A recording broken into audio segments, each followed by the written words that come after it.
Deadpool et Wolverine se sont alliés pour sauver l'univers de Wade Wilson de la destruction totale. Ils ont dû affronter une méchante appelée Cassandra Nova et une branche de la TVA, une police multiverselle contrôlée par le personnage Paradox. Et ont-ils réussi à sauver cet univers? Ont-ils réussi également à tuer Cassandra Nova? Et surtout, ont-ils enfin pu rejoindre le Marvel Cinematic Universe et les Avengers?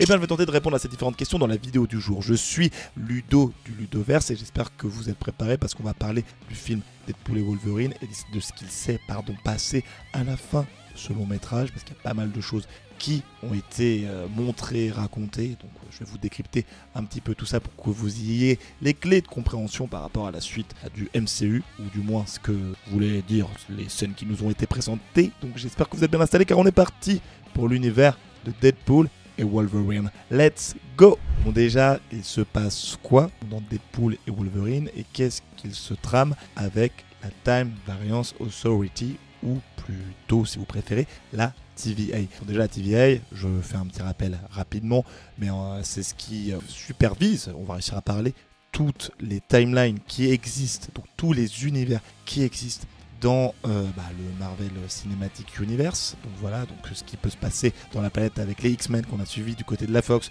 dans l'univers principal, donc avec la Sacred Timeline comme ils l'appellent, avec les Avengers, et toutes ces personnes-là qui travaillent là-bas tentent d'éviter qu'il y ait la destruction totale. Un jour, notre petit Deadpool, qu'on a suivi dans les deux premiers volets, Deadpool 1 et Deadpool 2, est recruté par la TVA, alors que depuis plusieurs années, il a arrêté d'enfiler le costume pour trouver une sorte de sens à sa vie. Il a besoin, il essaye de viser de grandes choses, voilà. Et ils l'appellent parce qu'ils apprennent que son univers est sur le point d'être détruit totalement. Donc je tiens d'ailleurs à le préciser, à partir de ce moment, normalement ça va spoil à toute balle, donc ça paraît évident, mais si t'as pas vu le film, dégage, bien entendu, d'ici tout de suite. Et qu'est-ce qui va donc causer la destruction totale de cet univers? Quelle est la cause? Eh bien c'est tout simplement parce que Logan est décédé. Et on parle bien du Logan, du film Logan, évidemment, qui est sorti en 2017 et qui mettait fin aux aventures du Wolverine interprété par Hugh Jackman tel qu'on le connaissait. Et donc cette branche de la TVA, elle arrive avec Paradox qui dit Deadpool, il semble que vous soyez spécial, c'est pour ça qu'on vous prévient que votre univers va être détruit. Normalement ça prend, de ce qu'il dit, 2000 ans. Mais lui, il a envie, Paradox, d'aller un peu plus vite en besogne et de supprimer le maximum d'univers possible lorsqu'il n'y a plus forcément de raison ou que ces univers ne sont pas censés exister.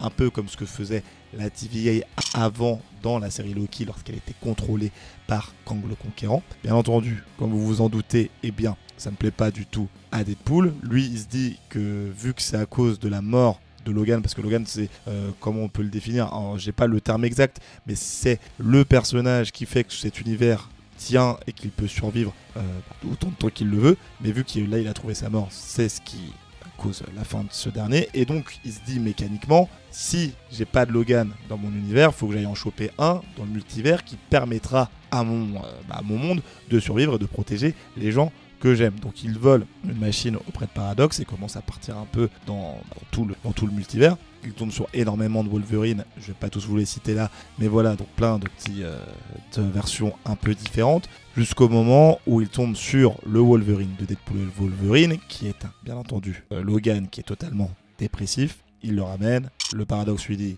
que ce gars-là, c'est le pire Wolverine qui existe, et de là, les deux sont ce qu'on appelle prunés, c'est-à-dire qu'ils sont dématérialisés pour être envoyés dans un environnement appelé le Void, endroit où sont envoyés tous les personnages, toutes les créatures qui ne sont pas censées exister dans certains univers. Imaginons, là je suis là, Ludo du Ludoverse, au lieu de manger une pomme ce midi, je vais manger une poire, c'est pas normal, on me prune, on m'envoie dans le Void. Donc c'est là qu'ils atterrissent. Mais du coup, malgré le fait qu'ils aient été envoyés là-bas, est-ce que Deadpool arrive à sauver d'une part son univers et de deux a réussi à tuer la grande ennemie qui est Cassandra Nova? Déjà, je vais vous expliquer qui est Cassandra Nova.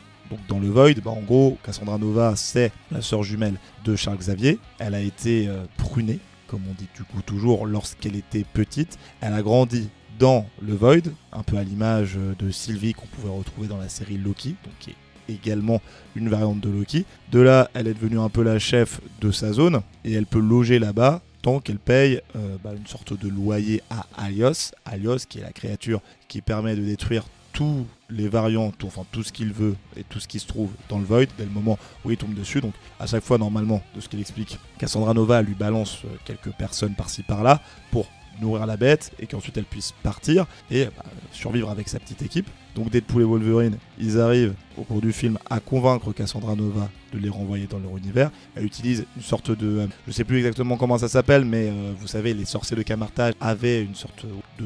pas de bracelet, un truc en or qui leur permet de faire leur petit cercle, enfin, ou de faciliter la création de cercles qui leur permettent de se déplacer. Sur ce dernier, on retrouve 2 pierres, potentiellement une gemme du temps et une gemme de la réalité qui permet ensuite de se déplacer d'univers en univers.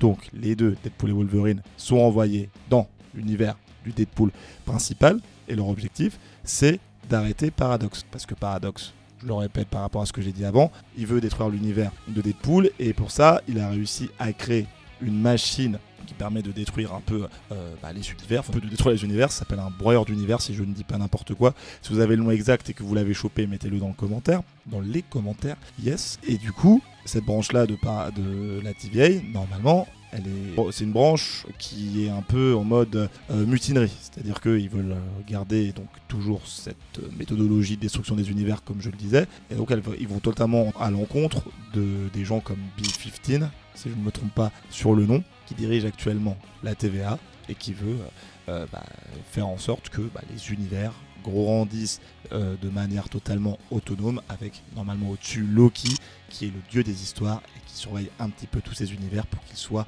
en sécurité. Donc Cassandra, elle arrive à revenir ce que je raconte, elle se déplace dans l'univers de Deadpool parce qu'elle veut mettre la main sur cette fameuse machine et chercher également à se venger de Paradox, parce que Paradox normalement elle avait un deal avec lui en mode moi je t'envoie toutes les merdes que j'ai, tu les détruis avec Alios ou tu les donnes à Alios et comme ça t'as la vie sauve. Sauf que Paradox il a cherché à tuer Cassandra Nova, donc elle veut se venger. Elle arrive bien là, elle arrive à contrôler un petit peu sa tête, elle ne le tue pas Paradox, mais elle met la main sur la fameuse machine de broyeur d'univers et elle tente de détruire un ou plusieurs univers. Et ici elle veut commencer avec l'univers de notre bon Deadpool. Sauf qu'il y a bien évidemment un moyen de l'arrêter, la petite Cassandra Nova. Il faut, je vais vous expliquer vraiment dans les grandes lignes. En gros, il y a cette machine-là, elle est faite de matière, enfin il y a un générateur de matière et un autre générateur d'antimatière. Et l'objectif, c'est d'être en connexion avec les deux. Mais sauf que quand tu fais ça, et en tant que personne, quelle que soit ta corpulence ou je ne sais quoi, eh bien tu es totalement détruit et tu es supprimé de l'entièreté du multivers. Tu meurs quoi. Tu meurs ad vitam aeternam. Deadpool, il essaye de le faire tout seul en laissant le Wolverine derrière. Il n'arrive pas à s'en sortir. Wolverine arrive à le rejoindre. Ils se serrent les mains, enfin ils se tiennent la main comme ça tous les deux tout en restant connectés avec ces 2 tours de matière et d'antimatière. De là, on est sur une scène un petit peu à la Gardien de la Galaxie volume 1 où les gardiens avaient tenté avec la pierre de je ne sais plus quelle chose, pierre de la destruction, enfin la pierre violette, vous l'aurez peut-être le nom, il ne me revient pas là tout de suite.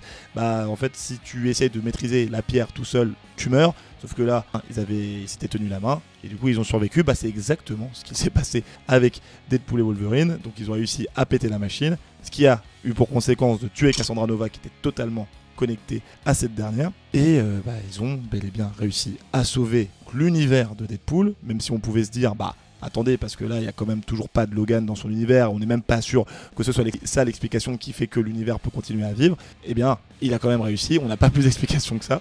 On peut se dire que c'est soit grâce au Wolverine, soit grâce au fait qu'il y a Loki au-dessus qui est en train de surveiller un petit peu tout et qui va empêcher l'univers de mourir. Ça peut être aussi une explication, mais bon, on n'a pas eu plus d'indices que ça. D'ailleurs, on peut même se dire que ça peut être dû au fait que Deadpool et Wolverine ils ont changé, ils sont devenus un petit peu des êtres divins multiversels, mais ça nécessiterait que j'aille dans une autre vidéo.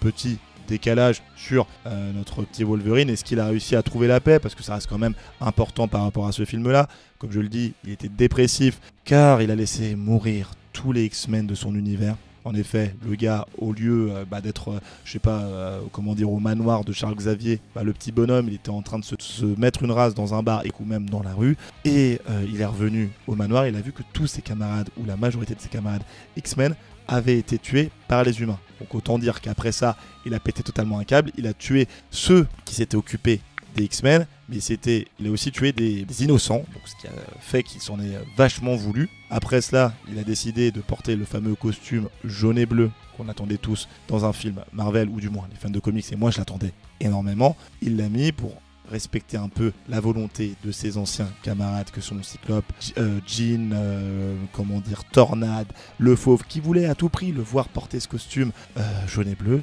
et c'est ce qui lui permettait en fait d'avoir une sorte d'accord avec lui-même en mode c'est bon, je suis bel et bien un X-Men, je peux me pardonner, etc. Il a aussi agi en fait dans le film de telle sorte à dire que c'était le X-Men, le X-Man, vous appelez ça, vous l'appelez comme vous voulez, et donc le petit pépère, et bah c'est bon, il a réussi à faire la paix avec lui-même et a même décidé de rester dans l'univers de Deadpool. Et du coup, qui dit rester dans l'univers de Deadpool nous laisse penser, nous laisse supposer, nous laisse poser même la question suivante: est-ce que Deadpool et Wolverine ont rejoint les Avengers? Parce que oui, au début du film, notre petit Deadpool, il passe un entretien, mais avec qui il passe un entretien? Le patron de Stark Industries, c'est peut-être pas le patron d'ailleurs, c'est peut-être le vice-président, je ne sais plus, Happy Hogan.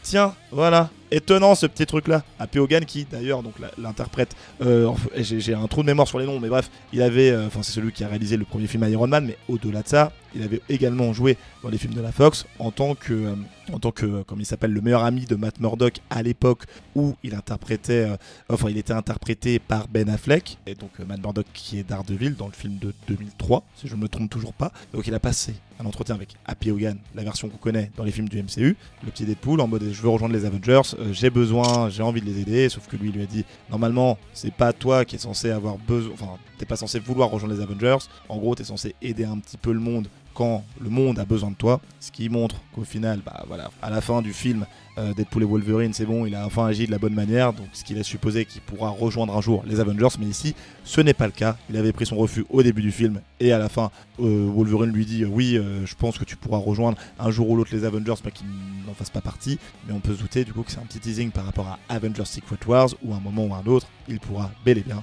venir rejoindre les Avengers et se battre contre une menace multiverselle. Donc on n'a plus qu'à attendre par rapport à ça. Est-ce qu'il y a du coup une scène post-générique dans Deadpool et Wolverine? Et je vous le dis tout de suite, il y en a une. Oui, il y a une petite scène, mais elle ne sert strictement à rien. Elle est juste là pour balancer un petit bail humoristique que je vais vous expliquer là. En gros, là-dedans, on voit Chris Evans. Chris Evans qui est l'interprète, évidemment, de Captain America Steve Rogers, mais aussi, on l'oublie vite, de la torche humaine, Johnny Storm. Et dans ce film-là, il fait un caméo en mode je suis du coup la torche humaine. J'essaye de me battre contre Cassandra Nova pour réussir à libérer le Void de son joug, ou du moins la zone qu'elle gère. Excusez-moi, j'étais en train de m'étouffer, c'est magnifique. Et du coup, Chris Evans son personnage meurt en tant que Johnny Storm dans le film Deadpool et Wolverine. Et ce qui a causé du coup son décès, c'est parce que Deadpool il a dit que il a répété ce qu'avait dit la torche humaine en mode si Cassandra Nova elle arrive, je vais l'insulter de tous les noms. Je vais pas vous sortir tout parce que je m'en rappelle même pas.